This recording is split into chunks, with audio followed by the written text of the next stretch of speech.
VK6ARN, Newswest. We are a community organisation and we've been serving up the best amateur radio news in Australia since 1931.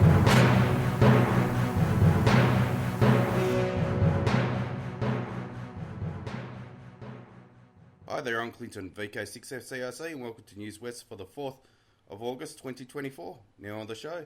There's not too many weeks to go until the NCRG Hamfest is on again. That means it's time to stock up on tickets in the NCRG Hamfest raffle. This year, the raffle will have 4 prizes. A $2,000 voucher for Andrews Communications for you to buy whatever you want. A Yaesu FTM 300 50-watt mobile. A Yaesu FT70DR handheld. And if Yaesu isn't your brand, there's a $100 voucher from Horizon Antennas. Tickets are on sale now, ending at 12 noon on the 25th of August at the NCRG Hamfest. Tickets are $5 per entry and are available for sale across New South Wales, Queensland, South Australia, Tasmania, Victoria and of course Western Australia. Full raffle and prize details are available via the raffle link URL on the website at ncrg.org.au.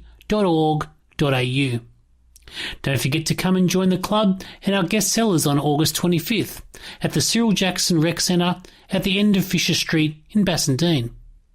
A big shout out to the NCRG Hamfest Committee who are working really hard to bring you a bumper event. I'm Glenn, Victor Kilo 6, Papa Alpha Whiskey for the Northern Corridor Radio Group, 7-3. Hello everyone, this is Clive, VK6CSW, reminding you that tomorrow is the first Monday of the month, time for the Radio Amateurs Old Timers Club of Australia's August Bulletin to go to air.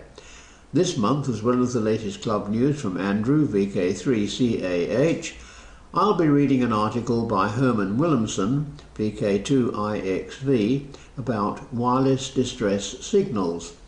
This will be followed by a discussion on permanent magnets entitled A Strong Attraction. Everyone, RAOTC members and non-members alike, is most welcome to listen to the programme and to join in the callbacks afterwards.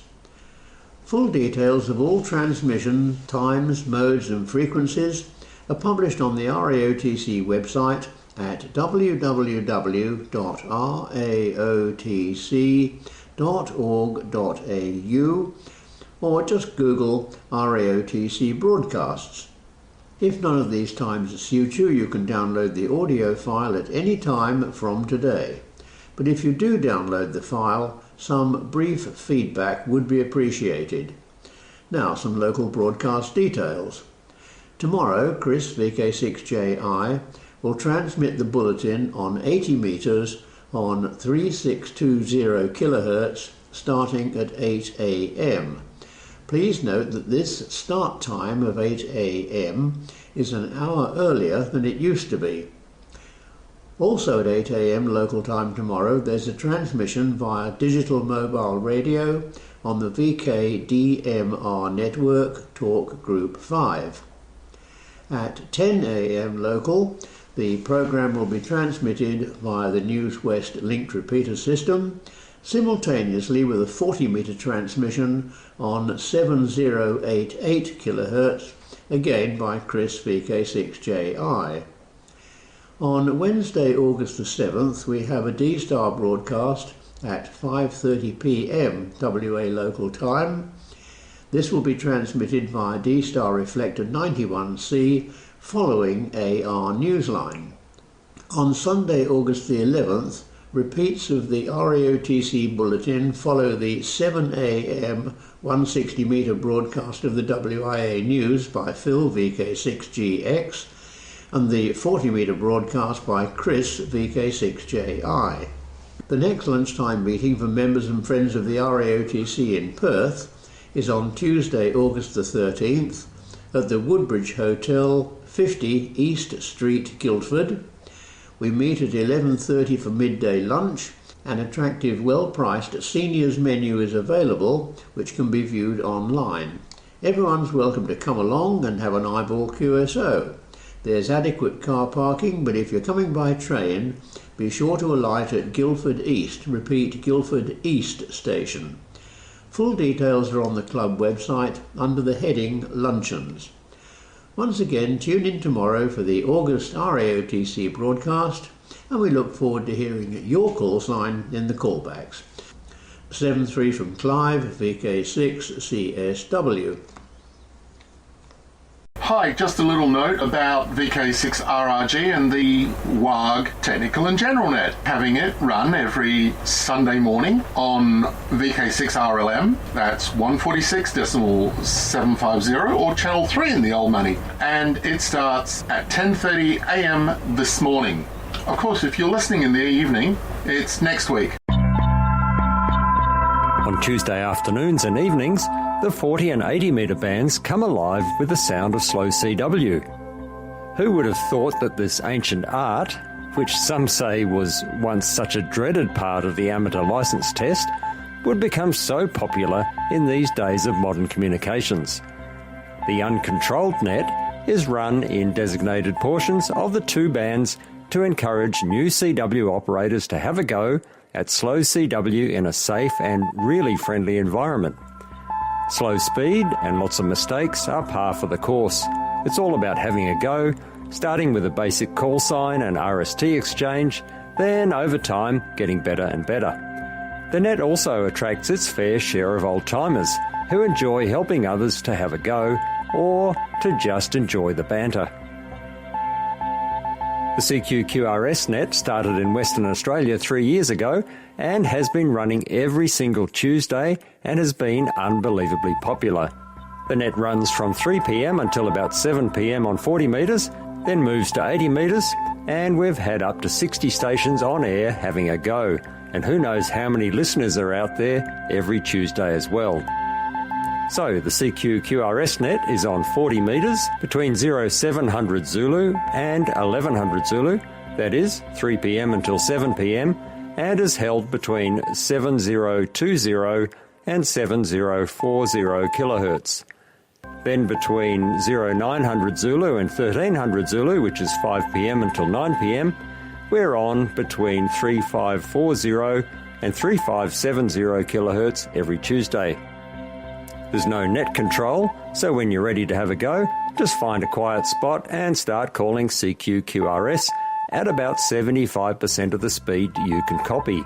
Most stations will match your speed, so go slow until you're really comfortable with CW. So this might be just the opportunity you've been waiting for to have a go at transmitting on CW, or perhaps just to stop the contacts rusting up on your key. Doesn't matter whether you're brand new to the code, or if you're an old-timer who would like to have a bit of fun and help encourage new operators by having simple, safe QSOs at their speed. We'd love to have you join in. Too much switch mode power supply hash on 80 metres? This might be the incentive to do something about it. With a cheap noise canceller costing less than $100, 80 metres could be easier than you think. So again, the net starts at 3 p.m. every Tuesday above the DX segment on 40 metres between 7020 and 7040. Then, after 7 p.m, moves to 80 metres between 3540 and 3570 kilohertz. There are usually stations in the west, east and in between listening out for your CQ-QRS call. For more information and to receive our free weekly CQ-QRS RagTune newsletter, contact me, Mark, VK6QI, via the email on qrz.com, or you can use our address cqqrsnet@gmail.com. That is cqqrsnet@gmail.com, and I'll be pleased to have a chat.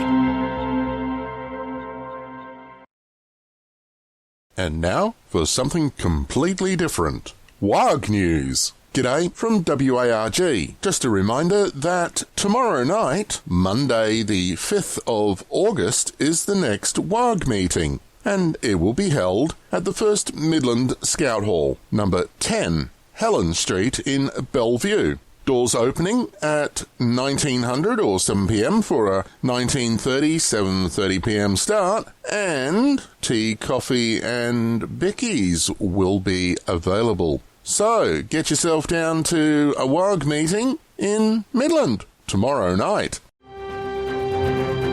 This is Newswest. your amateur radio news on VK6ARN, originating on the Newswest linked repeater network and HF relays. Available this weekend is RASA's monthly news bulletin, which we call QTC Lite.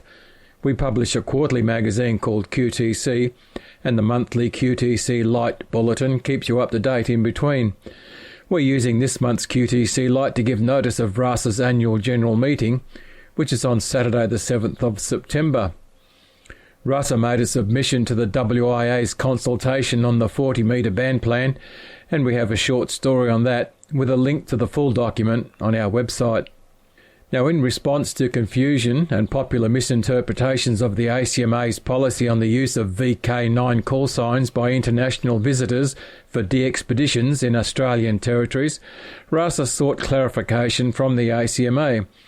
And the ACMA's response, which we received only on Friday, is in QTC Lite. There's lots more in QTC Lite, the monthly bulletin, to keep you informed and involved. The RASA website is vkradioamateurs.org, and our website has a push facility that you can subscribe to, and you'll receive notice of any news bulletins that are posted. RASA welcomes new members, and there's space on the website where you can join up, renew, or make a donation. You'll see the spot on the website where you can do this. RASA runs, as they say, on the smell of an oily rag. However, any injection of cash enables us to do more of the stuff that we do so well. The website again is vkradioamateurs.org. I'm Bob VK6POP, and I'm the Vice President of RASA, the Radio Amateur Society of Australia. Foundations of Amateur Radio. The International Amateur Radio Union, or IARU, was formed on the 18th of April 1925 in Paris. Today, split into 4 organisations consisting of one for each of the 3 ITU regions and the International Secretariat, are said to coordinate their efforts to represent the globe-spanning activity of amateur radio. Each organisation has its own constitution, which at some point I might compare, but for now I'll focus on the International Secretariat. Last updated on the 9th of May 1989, the Constitution has 9 pages detailing how the IARU works. After defining its name, it describes its purpose. Its objectives shall be the protection, promotion and advancement of the amateur and amateur satellite services within the framework of regulations established by the International Telecommunication Union, and to provide support to member societies in the pursuit of these objectives at the national level, with special references to the following. A. Representation of the interests of amateur radio at and between conferences and meetings of international telecommunications organisations. B. Encouragement of agreements between national amateur radio societies on matters of common interest. C. Enhancement of amateur radio as a means of technical self-training for young people. D. Promotion of technical and scientific investigations in the field of radio communication. E. Promotion of amateur radio as a means of providing relief in the event of natural disasters. F. Encouragement of international goodwill and friendship. G. Support of member societies in developing amateur radio as a valuable national resource, particularly in developing countries, and H. Development of amateur radio in those countries not represented by member societies. Those are lofty goals, and no doubt they have changed over the past century. The objectives, as described, have been in effect for over 35 years, so we can safely say that they are part and parcel of the current workings of the IARU. This leads me to several questions, mostly uncomfortable ones. Over the years, I have witnessed the incessant cry for the growth of the hobby in the face of apparent global decline. What I haven't seen is any evidence of the IARU actually doing much towards its own objectives. At this point, you might well be chomping at the bit to enlighten me. Please do. And you might well be right that the IARU is doing stuff, but the key here is seeing evidence. As I keep saying, if you don't write it down, it didn't happen. You do this for contacts between stations. Why should the IARU be any different?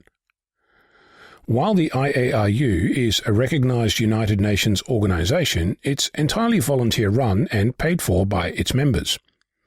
The International Secretariat is funded by its 3 regional organisations, which in turn are funded by the member societies in each country, like the WIA in Australia, ARRL in the US, RSGB in the UK, JARL in Japan, and VERON in the Netherlands. Over 160 organisations in all. Those in turn are funded by their members. For a decade or more, I contributed to the funding of the IARU through my WIA membership. I note, as an aside, that organisations like the Radio Amateur Society of Australia, or RASA, and the European Radio Amateurs Organisation, or EURAO, which are not recognised by the IARU, do not fund it, unless they're making donations on the side. That's important because this hobby, despite its amateur nature, runs on money. If you want to help the IARU, the only way to do so is as a volunteer. That's great if you have money to pay for food and housing, less so if you don't. Similarly, member societies are also, by and large, run by volunteers, each doing so in the face of big business and government attempts to increase their spectrum allocation at the expense of amateur radio at every turn. This leaves us with an organisation with lofty goals to foster, promote and grow our community, funded and run by volunteers with, in my opinion, little to show for its century history. Is this the best model? Is this how we make a robust, representative and effective organisation? Speaking of representative, in 2018, Don, Golf 3 Bravo Juliet, former president of the RSGB and then president of the Region 1 IARU, talked in some detail about how the IARU operates in an enlightening video you can find on YouTube called RSGB Convention Lecture 2018. So what has the IARU ever done for us? In that lecture, Don makes the statement that the ARRL provides significant additional funding and, without that, the IARU would be in very serious problems. If you're not a member of the ARRL, what does that mean? How much is significant funding? Is it real money or is it paper money in the form of office space provided within the ARRL offices in Connecticut? If a member of the IARU International Secretariat is also a member and office bearer of the ARRL, does that buy access? For example, in 2021, the ARRL Executive Committee nominated their past president to become the Secretary of the IARU, which, at least according to the ARRL, it has the right and obligation to. I don't know how you feel about that, but it makes me uncomfortable, and here in Australia I can't say that I feel represented, even if I was a current and paid-up member of the WIA, which I'm not. I think organisations like the member societies and the IARU have a very important role to play in our hobby, but what I don't see is evidence that they are. No doubt I'll get emails telling me to step up. I would, if I had a functioning money tree in my backyard. Transparency is an issue in our community. I left the WIA because I felt there was no transparency. The ARRL had a wide-ranging security breach recently, and whilst it has written a great many words on the subject, most of them are, at least in my professional opinion, the opposite of transparent. I have yet to see the operating budget for the WIA, the ARRL or the IARU, despite having paid money into at least 2 of those. So, what of the future of our hobby? What does representation in a modern global community look like? And does the structure of our hobby need scrutiny and discussion? I'm Ono, Victor Kilo 6, Foxtrot Lima Alpha Bravo. This is Newswest, your amateur radio news on VK6ARN, originating on the Newswest linked repeater network and HF relays. Good morning, everyone. It's me again, Roy VK6XV, with this week's hotline for the 4th of August 2024. Today I have the following. We have an Atlas 120, $380 for that. There's a ham antenna mic 80-1, $15. There's a ham antenna mic 20-1, $15. And there's a monster stick, Delta X-Ray 5, $15. There's also a Tango mic 480 Romeo transceiver with manual, $350 or nearest offer. And those items come from Gerald VK6 Quebec Mike. He may be contacted. Gerald may be contacted on his telephone 0461 633 860. Again, 0461 633 860. That's Gerald VK6 Quebec Mike. Next, I have a Yaesu Fox Tango 290 Romeo all-mode transceiver, 2 metre in original box, $100. There's a Yaesu Fox Papa 707 20 amp power supply, $100. There's a Kenwood AT230 manual antenna tuner, $100. There's a Daiwa Charlie Sierra -401 four-way antenna switch, $60. There's also a Denzai AC700 base station microphone, $60. And there are two 5/8 in phase 2 metre vertical base station antennas, $60 also. There's a new beam antenna with full wire based elements, two on each band covering 20 metres, 15 metres and 10 metres, $100 also for that. Contact Michael 0403 854 720, 0403 854 720. Next item is Wanted, a Collins 75 Sierra-3 80 through 10 metre HF valve receiver fitted with a standard 200 Hz CW filter. And if you have one and would like to relinquish it to Steve Island, VK6 Victor Zulu, he may be contacted on his email, which is Sierra Tango Echo Victor Echo Victor Kilo 6 Victor Zulu at tpg.com.au. Again, that's Steve, VK6 Victor Zulu at tpg.com.au. Some of the more astute listeners to Helpline may have detected that I'm still having trouble with my email. I inadvertently last week advertised equipment from 2 years ago. Don't quite know how that worked, but I've corrected that for this week, hopefully anyway. And I'm still having trouble resolving some emails and getting emails back to you, but I'm doing the best I can under duress. Cheers. This is VK6 X-Ray Victor. If you would like to try and get to me by email, VK6 Victor at bigpond.com is the address. Victor Kilo 6 X-Ray Victor at bigpond.com. And until next week, 7-3 from me. Hi there, it's Clinton, VK6FCRC, back with you. And did you know that Newswest is now on YouTube? Type in youtube.com/@Newswest weekly podcast -Kilo Zulu 7 Yankee Charlie. Oh, and before I go, I'd like to thank those watching on YouTube or ATV, the readers, and you for listening. I'd also like to thank our team, the broadcasters, and those submitting content each week. Please stand by now for callbacks after the broadcast. Or head over to the VK6.net website and fill out the forms so we know how many people are listening each week.